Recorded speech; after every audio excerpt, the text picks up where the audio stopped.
साथियों नमस्कार। हाजिर हैं आज एक नए प्रेरक प्रसंग के साथ जिसका शीर्षक है फूटा घड़ा। बहुत समय पहले की बात है।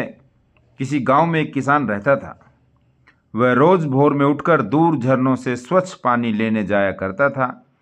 इस काम के लिए वह अपने साथ दो बड़े घड़े ले जाता था, जिन्हें वो डंडे में बांधकर अपने कंधे पर दोनों ओर लटका लेता था।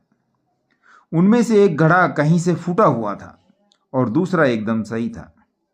इस वजह से रोज घर पहुंचते पहुंचते किसान के पास में 1.5 घड़ा पानी ही बच पाता था। ऐसा 2 सालों से चल रहा था। सही घड़े को इस बात का घमंड था कि वो पूरा का पूरा पानी घर पहुंचाता है और उसके अंदर कोई कमी नहीं है। वहीं दूसरी तरफ फूटा घड़ा इस बात से शर्मिंदा रहता था कि वो आधा पानी ही घर तक पहुंचा पाता है और किसान की मेहनत बेकार चली जाती है। फूटा घड़ा ये सब सोचकर बहुत परेशान रहने लगा और एक दिन उससे रहा नहीं गया। उसने किसान से कहा, मैं खुद पर शर्मिंदा हूं और आपसे क्षमा मांगना चाहता हूं।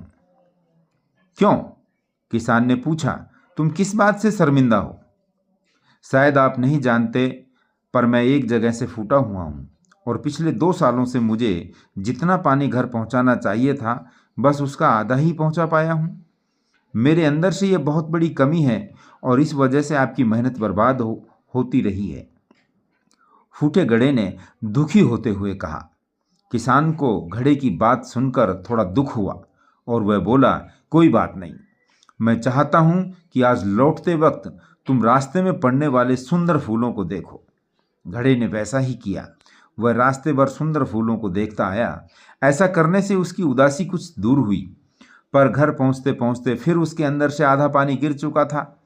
वो मायूस हो गया और किसान से क्षमा मांगने लगा। किसान बोला, शायद तुमने ध्यान नहीं दिया। पूरे रास्ते में जितने भी फूल थे वो बस तुम्हारी तरफ ही थे। सही घड़े की तरफ एक भी फूल नहीं था। ऐसा इसलिए क्योंकि मैं हमेशा से तुम्हारे अंदर की कमी को जानता था और मैंने उसका लाभ उठाया।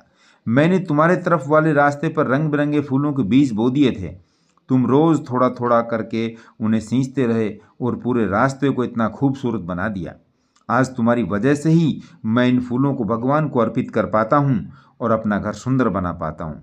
तुम ही सोचो, अगर तुम जैसे हो वैसे नहीं होते तो क्या भला मैं ये सब कुछ कर पाता। साथियों, इस प्रेरक प्रसंग से हमें यही शिक्षा मिलती है कि हम सभी के अंदर कोई ना कोई कमी होती है, पर ये कमियां हमें अनोखा बनाती हैं।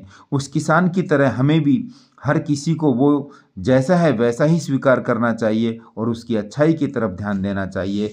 और जब हम ऐसा करेंगे तब फूटा घड़ा भी अच्छे घड़े से मूल्यवान हो जाएगा। तो साथियों, कहने का मतलब ये है कि मैं इस प्रेरक प्रसंग के माध्यम से यही बात कहना चाहता हूँ कि इंसान के अंदर जो भी कमजोरी है उसको अपनी कमजोरी को ही ताकत बनाना सीखना चाहिए। खुद को कभी भी बेकार नहीं समझना चाहिए। प्रत्येक व्यक्ति में कोई ना कोई बुराई या कोई ना कोई कमी होती है। अतः अपनी बुराई और अपनी जो कमजोरी है या अपना अवगुण है उस पर ज़्यादा ध्यान न दे करके इंसान के अंदर जो स्किल्स हैं, जो उसके अच्छे गुण हैं, उनके ऊपर उसको स्वयं को ध्यान दे करके आगे बढ़ने का प्रयास करना चाहिए। हमें भी अपने मानव जीवन में और व्यवहार में ये ध्यान रखना चाहिए कि यदि किसी इंसान के अंदर कोई अवगुण है, कोई बुराई है, तो उस अवगुण और बुराई की अपेक्षा, उस अवगुण और बुराई की तुलना में हम उसके गुणों और सद्गुणों पर ध्यान दे करके उसके गुणों और सद्गुणों को मूल्यवान बना करके उसका उपयोग करना चाहिए। साथियों, जय हिंद, धन्यवाद।